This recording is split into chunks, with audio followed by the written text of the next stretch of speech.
Your film is now ready to be shown.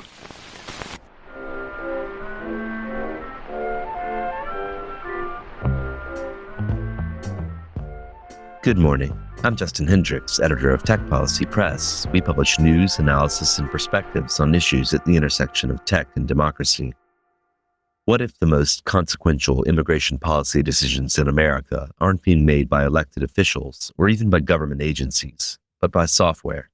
Right now, a sprawling ecosystem of private technology vendors is quietly reshaping who gets flagged, detained, and deported in the United States. At the center of it is Palantir's ImmigrationOS, but it's just one piece of a much larger machine. Today, we'll hear from the authors of a new law review article that argues that private tech vendors have become a third governing power in American immigration, sitting between the federal government and the states, encoding policy into code, and building infrastructure that increasingly poses a threat to democracy and the rule of law. My name's Chinmay Sharma. I am an associate professor of law at Fordham Law School. I am Sam Adler. I'm a 3L at Fordham Law School. And you two are the authors of this draft law review paper, Immigration Enforcement Intermediaries. We're going to talk about this today. You say at the heart of the federal government's new immigration enforcement engine is Palantir's ImmigrationOS. This is relatively new, something that was procured by ICE in April 2025. You call it a central hub for a sprawling mass surveillance apparatus, an apparatus built atop myriad public and private data streams and private sector technologies. I'll step back just a moment before we get into the details of this thing and ask you to talk a little bit about the context in which it was developed and procured. You say that immigration enforcement in the U.S. has long been recast as a national security project, more militant than humane, and capacious in the authorities it claims. But you talk about the kind of status quo that has existed, this kind of bilateral federalism between states and the federal government. What is that status quo, you think, with regard to the way that we think about doing immigration enforcement in the U.S.?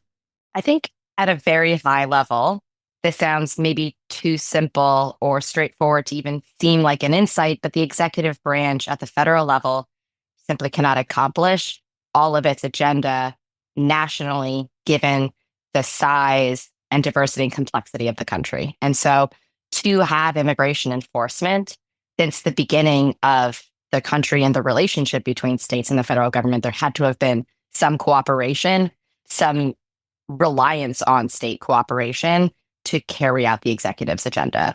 In terms of manpower and information, the executive branch just never had as much manpower or information as they needed to do what they wanted to do. And so there is a long history of them requesting information from states that have better insight into their own constituents, what's happening within their borders, and then also relying on the cooperation of the public officials that work within states to either conduct searches, to provide information, to keep an eye out for particular individuals that are of interest to the federal government.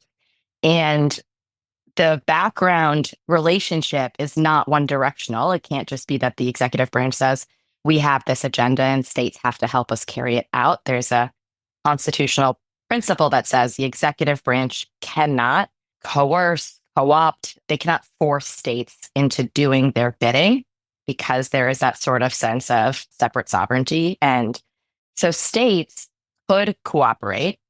They did not always have to cooperate. They could not get in the way of the executive branch doing what is constitutionally allowed to do. But there's a lot of space in between there. You can't hinder the project and you don't have to wholesale cooperate. And so what we saw is, the power balance has shifted over time. It ebbs and flows, but it tends to be in favor of the executive branch in like the past many, many decades. But generally, states had the opportunity to say, like, we will help with this. We will give you this information. We will not give you that information. We will pass along information when we have a suspect that we consider, that we think is also violating immigration law, but we are not going to proactively evaluate whether or not everyone we are looking at from a state level might be in violation of immigration law. So there was a negotiation there. And it's because the executive branch relied on states for cooperation. And you say that that is now breaking down, that effectively there's a structural change going on. And part of that's driven by tech and access to data across many data sets. So essentially, if we're thinking about this bilateral relationship, sort of as Professor Sharma laid out, before you had this sort of like informal or sometimes more explicit cooperation between these state and local actors and the federal government. And within that, there was the ability to sort of like resist actively helping or providing that information. So in sort of like the sanctuary city context, which a lot of folks are familiar with, New York City, for example, is a sanctuary city and would just refuse to provide information to the federal government on immigrants within the city. But as you sort of have all of these private vendors, especially a lot of folks talk about what we refer to as like the leaky sanctuary problem that data brokers facilitate, which is now you have all of these private sort of technology companies or data brokers that are able to circumvent these localities or these states and sort of in some ways we like to think of it as like taking away some of their autonomy and how they negotiate that relationship with the federal government because now there's no longer this sort of requirement to go through this sort of bilateral or formal sort of like channels between the federal government and state and local governments. You could sort of circumvent that either by, in some cases, there's a lot of reporting on buying data from Thomson Reuters Clear, or sort of a lot of attention has been like focused on these flock ALPR contracts, and sort of as we've seen recently, a lot of these state and local governments are realizing that when they're contracting with these companies, they're losing autonomy in how they negotiate that relationship. So you're seeing a lot of backlash amongst these state and local or even sort of city councils that are now actively trying to cancel all of their or pause all of their flock or other ALPR contracts because they're starting to realize that there is this circumvention of how they decide from a policy matter how they want to interact with the federal government and to what degree they want to have autonomy on their participation with the federal government's immigration enforcement policies. I think to add on to just what Sam said, because he mentioned Flock, and I think that it's a great example of this. There's so many parts to the story here. You have the federal government and states, but in the article, we actually talk about like sub-federal entities because it's not just states, but it's also counties, localities, even like HOA. Like you have groups with authority at many levels that have information, and the federal government wants that information. And so once upon a time, it was just maybe, is this individual somebody that might have violated immigration law?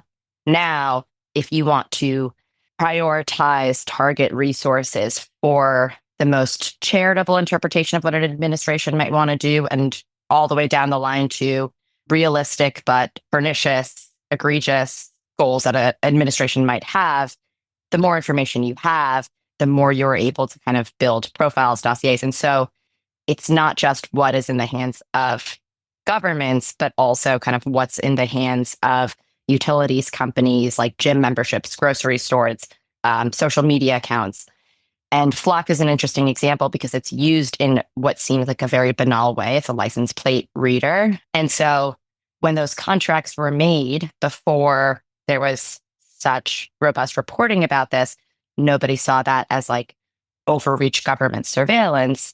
I have easy pass. But now, once a jurisdiction becomes so dependent on a technology that they have a contract with, that they use, that they rely on, they've gotten very used to, they might have laid off the human workforce and reallocated resources, you become very dependent on it. And so even going outside the like federal government, state level, we're seeing, I think there's one example in Troy, New York, where you're seeing between the mayor and law enforcement and city councils, how the constituents in that area through their city council representatives say that we do not want to renew our license with Flock. And they did not renew it. And then I believe what happened is that the mayor announced that there was an emergency state and used that power to keep Flock cameras online and said that this is like necessary for the continued functioning of the city. There's misinformation here. We are not sharing this information with ICE. And so that sort of tension is now like outside of the realm of just like the federal state government. It's happening everywhere. And like, it's because of how sophisticated the technology's marketing is and then how dependent we grow the longer we have it. There's a phrase in here you use. You talk about the idea of the plumbing without the flow. I've used a similar phrase before, probably on this podcast, thinking about the extent to which we've been laying the plumbing for authoritarianism. Sort of seems like what you're saying is that's sort of what's happened. In some cases, communities, maybe with some legitimate ends in mind, we want to stop speeding or manage potholes, do various other things, but we've put in the plumbing for authoritarianism and now it's flowing. Absolutely. Interoperability is a word that it's not sexy and it's hard to get people excited about it. But I think it's at the crux of what is so scary about the laying of the pipes here. Because once you build out the infrastructure that can both generate this data and move it seamlessly across systems so that it becomes useful to all of the entities involved in that architecture, then you have made it like functionally, it's like toothpaste back into the tube. Like you have made it impossible in a practical sense and in a technological sense and in a policy sense and in a legal sense to be able to then shut down those data flows. And that's what's scary here. Is like, yes, there is such a legitimate story of why technology can improve public governance, can even be rights enabling if you are improving backlogs, if you are making things more efficient, if you're using translation services. But if, for example, I'm using as an individual translation services to get access to benefits, I now have a system that might have been procured by a government that is collecting my communications for the purposes of translation, but that information is kept somewhere. And the way this infrastructure works is it is an easy task at this point to then draw that into this whole ecosystem that's been built. I wanted to pick up on that word interoperability in particular, because you spend some time talking about that, the idea that this is actually a competitive advantage for vendors in this space. I think often when we talk about interoperability as something that may preserve some separation to some extent between different companies or different vendors, it makes them able to take advantage of the same information. But what you sort of describe here, what I come away thinking, I suppose, is that we are piecemealing our way to something that looks like a centralized system, a much more top-down command and control structure that flows directly to the White House. I agree. Interoperability, you normally think that's a way to sort of democratize, for lack of a better word, these sort of like environments such that there isn't someone who or a provider that's coming in and creating barriers to where they're working. I think in this case, interoperability is really something that is benefiting the top-down or the command and control surveillance state here, because it needs to be able to run and function. It's really a game of maximizing the amount of information flows you have coming in, but also those information flows need to be able to be sort of like flow into these databases and have similar data file formats to be able to actually take all of this data and operationalize it for these sort of authoritarian purposes. And so what you're seeing in all of these contracts is like, it's not, reading between the lines. It's something that the federal government is specifically putting into these contracts, and particularly with the purpose of, we need you to have these sort of requirements such that we can feed or plug this into what we sort of talked about at the beginning, but this like hub and spoke system. Like, I think this is the best, analogy that we were able to come up with, which is you have all of these vendors, and really what ImmigrationOS is coming in to maybe solve is not the better word, but to sort of serve the purpose of, is being that hub which you can attach all of these sort of spokes to and funnel this information so that you can leverage it for whatever whim or executive policy they want to target it towards. And so Palantir has made a living on structuring data. Like they will publicly say we are not a surveillance company because we don't actually collect data. And while that might be true, what they do is take all of this collective data and operationalize it for surveillance purposes, even if they're not the ones on the ground collecting that data. And so I think really what this sort of like interoperability is doing is allowing for this dragnet surveillance at all of these different junctures in everyday life. And really what a lot of these vendors are doing is just having, a particular area that they are able to collect high quality data in and contributing that. And so there isn't some massive competition barrier going up where there's one vendor who is able to supply all of this data and shut people out of the market. There's just a plethora of these companies that are just filling different niches within all of these areas. Like, ALPR contracts, companies that are just, scraping social media. Like you can go on and on to all of these points in which in your everyday life, you're having these points of contact. And there's going to be a company that is filling that particular space and then funneling it and making sure that they can have whatever they're extracting from human life be put into a database that can be sort of like meshed and sort of analyzed along with all of these other data points. Because, as Professor Sharma said before, like this is about creating usable dossiers. And I think that's really what the sort of the end goal is here. I just wanted to add to the irony of the story of interoperability in this unique context. I've written a lot about calling for more interoperability. And like as Sam said, the idea is you prevent corporate choke points. You prevent Facebook, or I guess the artist formerly known as Facebook, now Meta, from having exclusive control over either the data or the technologies, which means like the ecosystems, like this idea of walled gardens.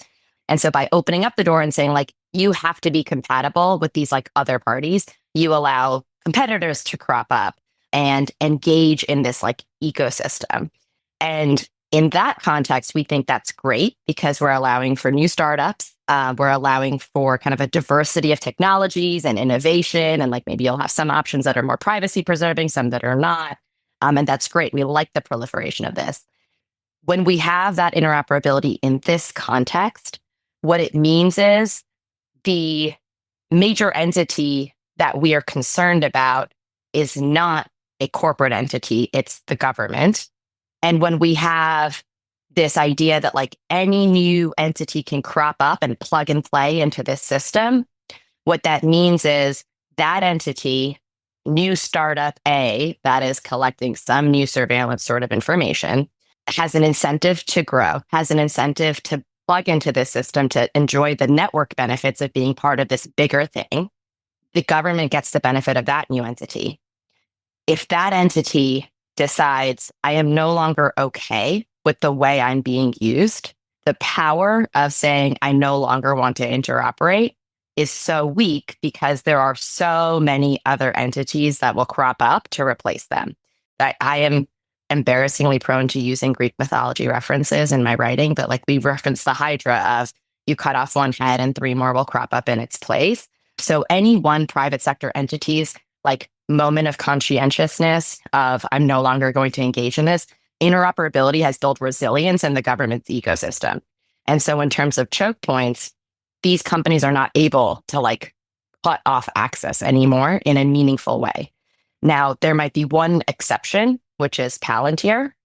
Right now, the government has come outright and said in its procurement documents, and I think there's like a several $billion procurement policy shift recently, specifically about Palantir, that the policy shift is, again, an unsexy procurement policy shift, but it allows DHS to be able to fast-track contracts with Palantir under the logic that no other company can offer what Palantir can for the government's purposes. And so then you say, well, what if one day Palantir grows a conscience and says, we no longer want to engage with the federal government on these issues. We're the hub. So actually the interoperability begins and ends with us. There's nothing to interoperate if we are not serving the function of, as Sam said, like bringing all these data streams together and operationalizing it. And then I think that's where like the Anthropic case becomes relevant. And it's like two things that I don't think people are talking about in parallel, but now all of a sudden, because this is under the auspices of national security authorities, the government has potentially legal abilities to prevent the biggest player here from saying, we no longer want to cooperate. And of course, Palantir was at the center of the Anthropic Pentagon dispute, and questions around mass surveillance run right through all of that. I do want to just ask you a little bit about what you see being taken away here. And we've talked about the idea that the plumbing was laid for this situation. The kind of technical, legal, infrastructural ground was set. Then Palantir introduces ImmigrationOS, and you clearly regard this as a kind of step change, as an indication that we're in a different age now. What's being lost? What will no longer happen with regard to deliberation over how we do immigration enforcement in this country? I'm so glad you asked that and asked it in that way, because the next paper I'm writing is specifically about what is it that automation is doing in the executive branch and how is that fundamentally changing democracy and the rule of law. And those are such abstract concepts, but I think when you're confronting a reality that is so serious and so scary, I think we are so prone to pussyfoot around it and not want to call it out for what it is. But I think this is an enormous landscape shift when the executive branch has said up front exactly what it is doing, which is we are automating for efficiency. We're going to rely on one vendor because they can do it the best. So we're going to gain economies of scale. We are bypassing resistant states and localities that are preventing us from doing our mission. And we don't want to have to wait for these cumbersome processes. So we're streamlining all of this so that we can respond to on-the-ground realities quickly. And what all of that means is once you have this infrastructure in place, we do not have the friction of public interaction, deliberation, having to share any amount of information such that the media will get it. We'll do more investigative reporting on it. We'll share it with the public. The public will form an opinion on it. It'll get messy. It'll get your inviting friction. And now when you just have to shift systems, this happens through contracts and code updates. And that is not something that we see. And once you have fewer and fewer civil servant or public officials that are part of that process, now we have, like you said, command and control top down, the White House and Palantir employees, and obviously the rest of the ecosystem that's working on this. And so we've lost the many, many layers of what we think of as the entire purpose of a democratic republic, which is individuals that carry with them the ethos of public service, representing either directly or because of their employment is to serve a public service function. Being a part of this, at least seeing the information, being able to raise dissent to what they think is wrong, to notify inspector generals, at least when they used to exist, to share this information or cooperate with Congress, to even leak it or whistleblow it. Almost everything we've learned, the scariest stuff that we've learned about immigration enforcement today has been through unauthorized leaks and whistleblowers. And the shift is those people are about to be irrelevant. They're about to be automated out of this whole process. I think a lot of people talk about whether it's AI or automation, that these sort of technologies are like consent engines in the sense that they provide this neutral or justified reason for conducting certain activities. So they can take something that is just pure policy-driven things and provide some veneer of objectivity or reasonability to action. And so I think one of the things that is coming out of this is, along with ImmigrationOS, there's been a lot of reporting on Elite, and that's sort of seen as use case for immigration OS and using sort of this dashboard to then decide what neighborhoods you're gonna target based off of information that you're extracting from these ecosystems, or going up and refusing in many cases to see someone's birth certificate or government ID because actually Mobile Fortify is what we use. And if Mobile Fortify says X, but your birth certificate says Y, we're actually gonna use what Mobile Fortify is telling you. And so really what these are doing is shifting us into an environment where you can sort of engage in authoritarian enforcement activities while also stepping back and saying that, this objective, scientific sort of reasoning is you can sort of point to technology and say that, this isn't us just arbitrarily doing it. This is us using sort of like data analytics or these sort of like devices which are far more objective than humans making decisions. I mean, like this is often in like sort of just the pure policing technology environment. There's a lot of discussion about how these police chiefs, are saying like, you know what, like we're going to use these policing technologies because a lot of folks say that we're engaging in discriminatory policing. And so actually, if we use these policing technologies and we point to that, it's, well, how could the policing technology be discriminatory? Because it's not these humans doing it with human biases. It's this like objective technological tool. And so I think what's lost is that you're sort of having the same clearly systemic issues while also being able to wrap it in the veneer of objectivity.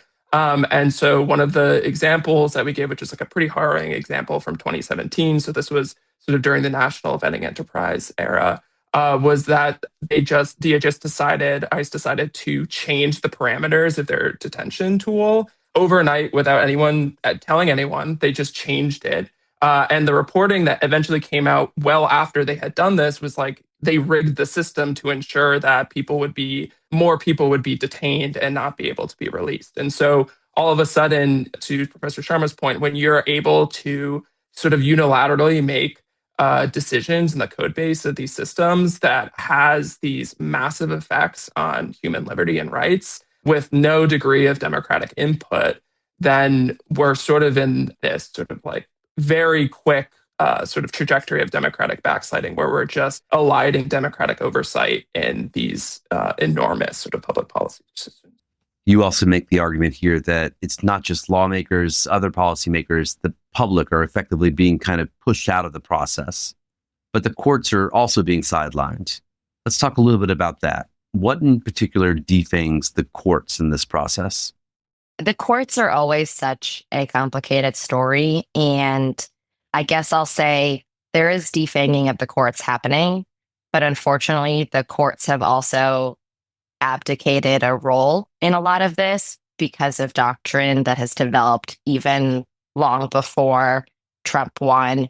And to be clear, it is a harrowing state of affairs that we see today because of this administration. But what this pipeline story started happening long before the Trump administrations, including under Democratic administrations. So I want to make sure that we allocate some responsibility to everyone who might deserve it. But in the legal context, the big shift that happened, well, first of all, as a legal scholar, this is like maybe too reductive of a way for me to put it, but we historically have never believed that immigrants get the same lockstep constitutional rights that US citizens do.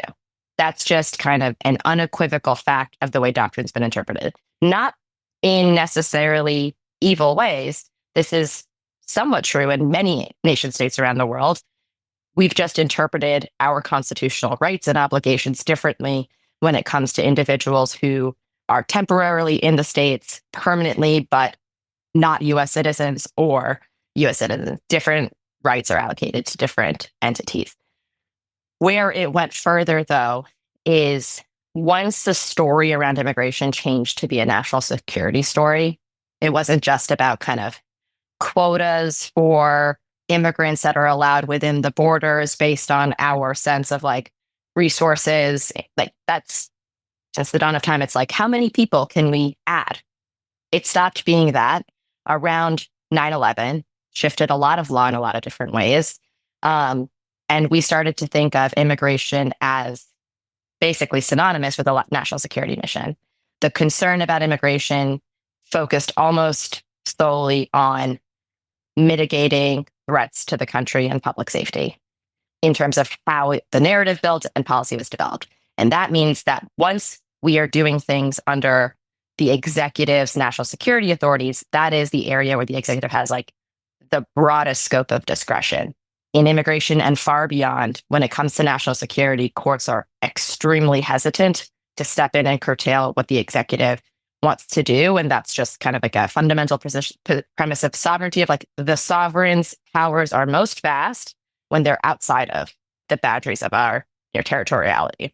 And so that means in those cases, the courts have said, we are not going to second guess the subjective motivations that might be happening here. We are not going to add in onerous restrictions the way we would if this was happening in the interior or in the non-immigration context, because we think that's going to hinder what the executive can do in this extremely important national security context. So that's like, I think the doctrine kind of like self-defanging. Now what's happening is once you have private entities, all of a sudden you're going to have often very successful arguments that we cannot disclose these proprietary algorithms, even in court and litigation, because that compromises valuable trade secrets. And so it can be a defense to producing certain kinds of evidence that you are concerned about trade secrets. Then you also have the added benefit of private companies in litigation, even if the government's not necessarily involved in the litigation, can get the benefit of this is a national security related issue. And the government would not want us to share X, Y, and Z piece of information. Then you have the fact that even if they were producing something, a lot of what they're producing is not particularly discernible in a way that a court can make doctrine around it. And then there's various kinds of immunities that you can get as a contractor. That's still like a very, very fast developing and still kind of murky area of law. And on top of that, going all the way to the first instance, when this is all happening through contracts, and these contracts are done through technical legality, they're not contracting in an illegal way. Are those downstream decisions that a system makes, are those challengeable decisions, or do you have to go all the way back upstream to say like somehow the contract was invalid?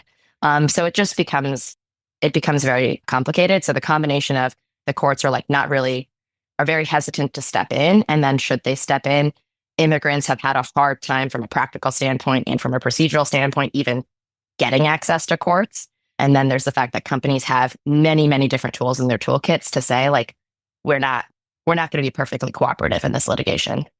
With the few minutes we have left, I want to just get into a few of the reforms you suggest.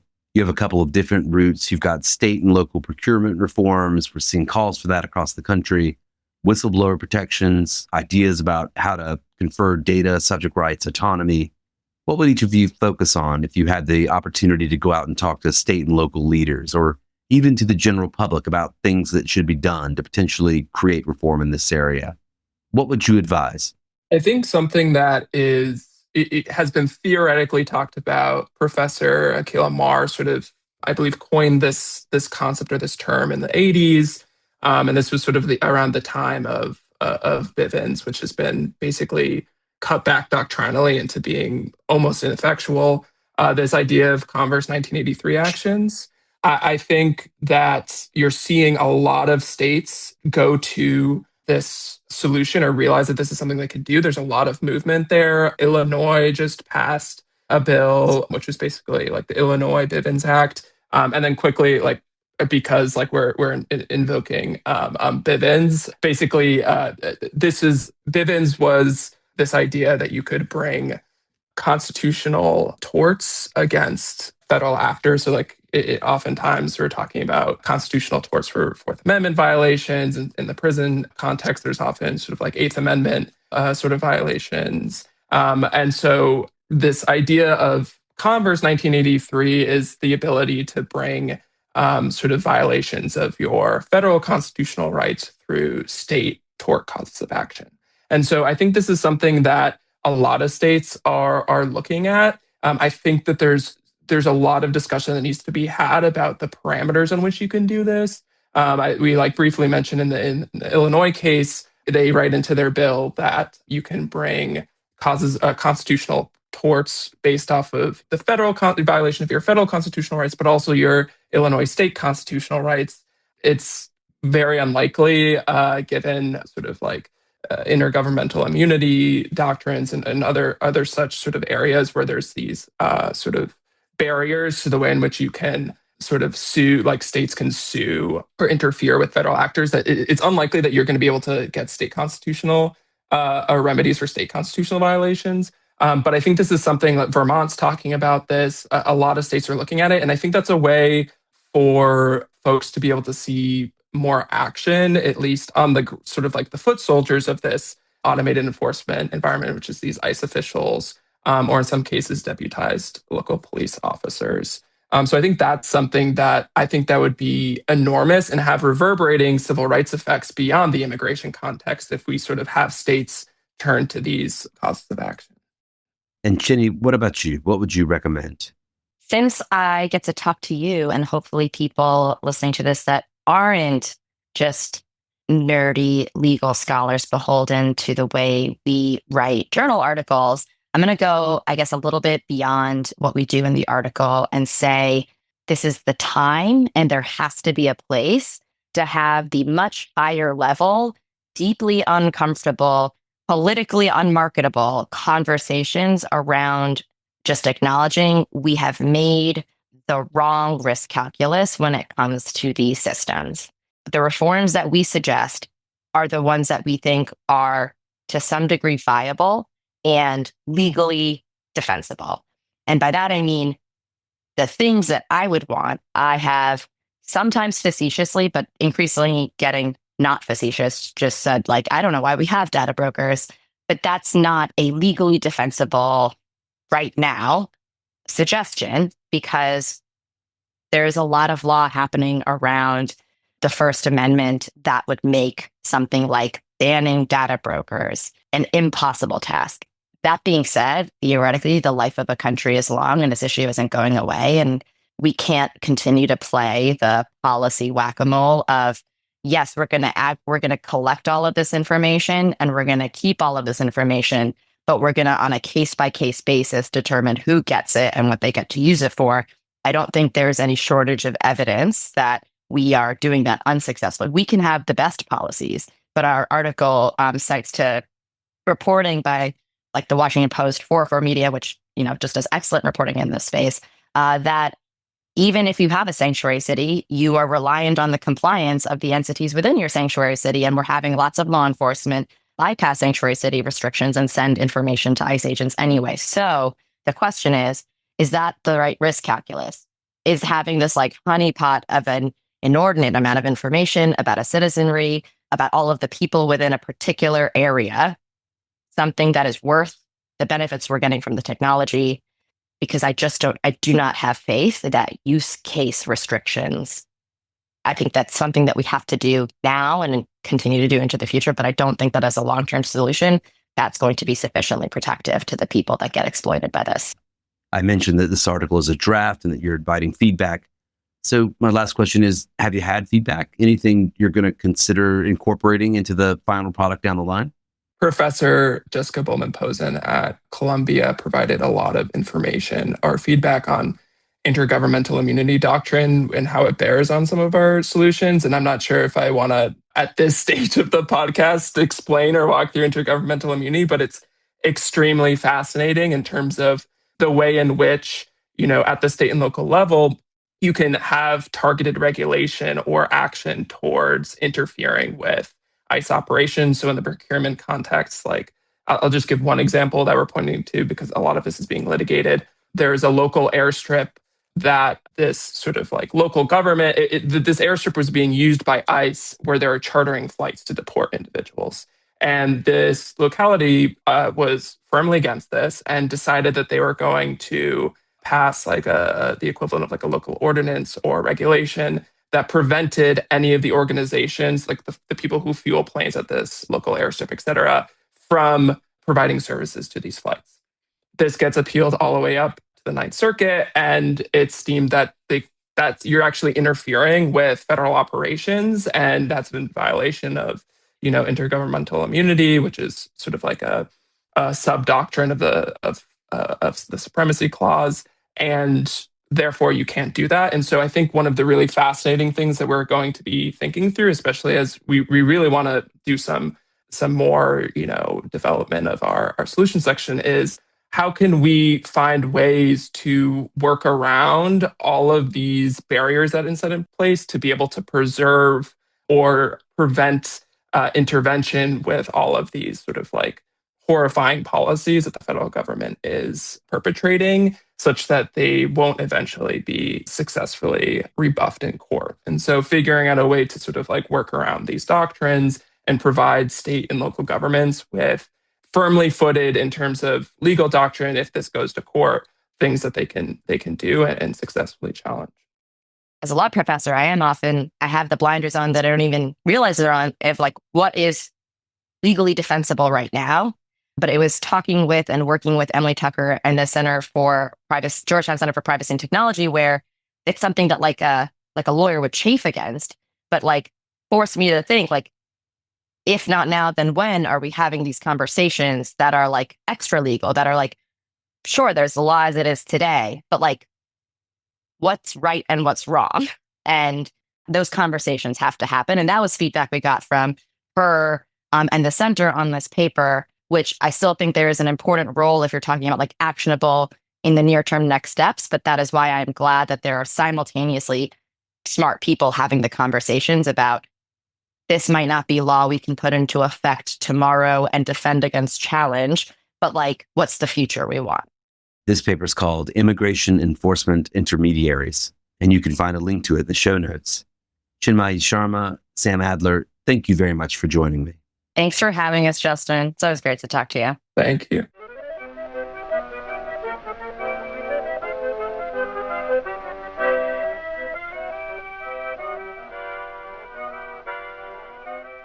That's it for this episode. I hope you'll send your feedback. You can write to me at justin@techpolicy.press. Thanks to my guests. Thanks to my co-founder, Brian Jones. Thank you for listening.